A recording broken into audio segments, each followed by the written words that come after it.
Isang makabuluhang pagbati mula sa San Agustin Standalone Senior High School. Ngayong Hulyo, ipinagdiriwang natin ang buwan ng nutrisyon na may temang Food at Nutrition Security. Maging priority, sapat na pagkain, karapatan natin.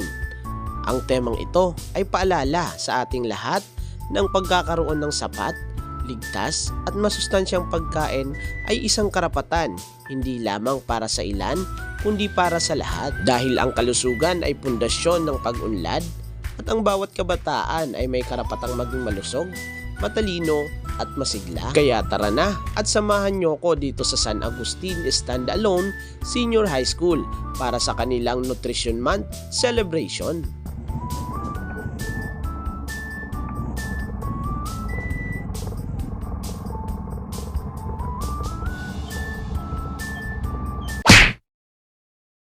Good morning! So, nandito tayo sa Standalone. Sama na natin. Hello po. Dito, sir. Kumusta na? Sir, anda muna sa judges. Anda muna. Kamusta na ba ang baby nyo? Okay lang. Malaki na. Nag-alaga kay baby mo, sir. Ay, kayo yun? Oo, sir. Ako yung binablog mong nagsuswero. Hello po. Ay, thank you po. Hello po. So, kasama natin ngayon si Sinonoy. Tanong ko lang, judgmental ka ba? Actually, hindi naman. Judgmental lang ako sa mga taong mga Kailangan- big crasher. Aray ko! Kasi magja-judge tayo eh. Kailangan judgmental talaga, no? Kasama natin si Blair. Gusto kong content creator and with nearly 60,000 followers, real and organic. So let's give it up to Jacob Ruiz, also known as Choi Moto, ang lakmachero Pareso. Hi, guys. Oy, shoutout sa kanila. Anong strand nyo? Yes. Shoutout sa Sus. Shoutout! Sir, welcome to San Agustin Standalone Senior High School. Thank you. Judgmental tayo ngayon mga Choy. Long events po na concert po natin. Together po with us. So, ito yung unang ginudge namin, yung food styling and photography. Napakaganda. Yan. From Gas. And ito naman yung entry number 2. Galing din ng kuha nito. Arang talo pa kami. From ABN. And yung entry number 3. So, native naman yung design from HUMSS. And 4, galing. Galing ng mga kuha. From STEM and ABM. And yung entry number 5 from ALS. Galing ng ALS, oh. Galing. And yung 6 from TVN. So, nakakatakam lahat ng mga picture. Talagang mapapamangha ka. Isipin mo na hindi lang sila basta estudyante o hindi lang sila basta pumitik ng mga camera. Talagang parang meron silang knowledge about sa photography at syempre lalo na din sa pagsiset up ng mga pagkain. So, yung pag-a-arrange, pag-plating ng mga food, Actually, kakaalok. nagugutom. Nagugutom ako bigla. Ang sarap ng mga Pero ang galing, ang galing. Ang galing, ang galing. Actually, napakahirap nga talagang mag-judge. Kasi kung titingnan natin parang mga mas professional pa kaysa sa atin. Kaysa sa No? atin. Pero dito, napakahirap talaga. Ganda na Napakahirap i-judge. Kasi unang-una, hindi naman ako judgmental. Timpla na pong milk. Ano po yung milk? Tapos, powdered milk yun. We do have peanuts and shred malong. And then sitaw. It composes of go, grow, and glow. Benefit our physical body. And we have paper cups. Kasi meron kami nakita dito, mga Choy, na... Anong tawag dito? Agbos. Agbos kabutihan. Agbos kabuti po na may tawyo. Nilaga. Nilaga. Tapos ito, nilaga Ito din. po yung talong po ni steam talong. Bakit may... bakit pag binuksan niyo po siya ay sobrang tigas po. Bago po siya mabuksan, kailangan niyo po ng talaga.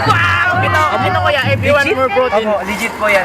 Ano yan? Kakapitas ko lang po kanina. Tapos, anong laman yan? Ano lang po? Anong itsura ng laman yan? Pagbukas po, kulay puti. Tapos, pag nilagan... Similar ng anong prutas yung nasa loob pag, yan? yung ano, pag ininyum niyo po, para po siyang wine.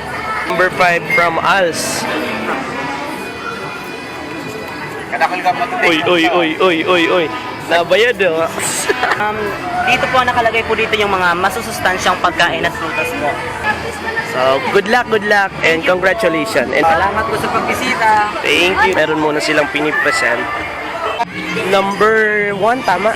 Number 1 from what strand po? We are from General Academic Strand. Ayun. Sige, shoutout muna sila. Mga classmates. Shout out to all class strand students, especially to grade 11 and 12. So, dito na tayo sa next. Sa number... May kinalaman po sa tema na food at nutrition security maging priority. Sapat na pagkain karapatan natin. Meron po kami ditong Go Foods, na katulad po itong pasta, kanin, chocolate, honey, at ramen. Ayun lamang po. Maraming salamat. Thank you. Very good.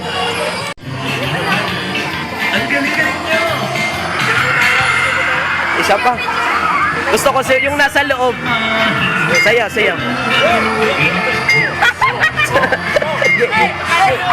Sige, sayaw. Pamuman.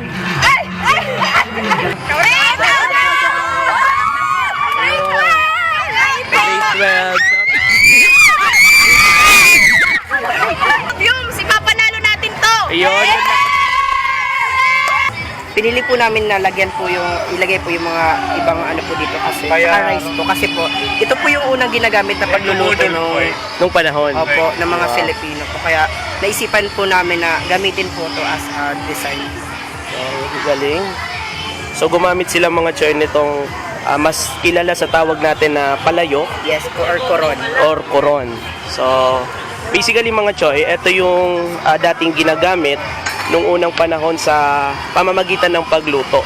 Tulad ng pagluto ng kanin, pagsasabaw, or kahit anong klaseng luto. So sa pamamagitan nitong mga koron or itong tinatawag na palayok. And dito naman yung mga gulay. Sa amin po, ay pagmamalaki na po namin kasi po parang sa amin, represent namin yung old or yung classical na pamamaraan ng pagluluto or paghanda ng pagkain ng mga Pilipino. Thank you. Congrats.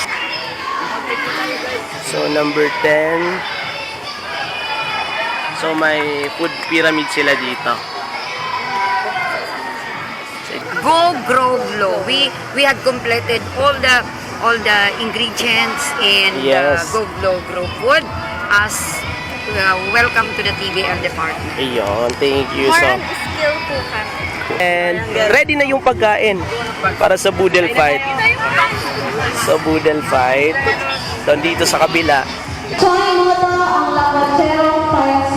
Okay, so good day everyone. So of course, in behalf of San Agustin Standalone Senior High School, headed by our school principal, Mr. Silito V. Saison, of course, this event won't be successful, and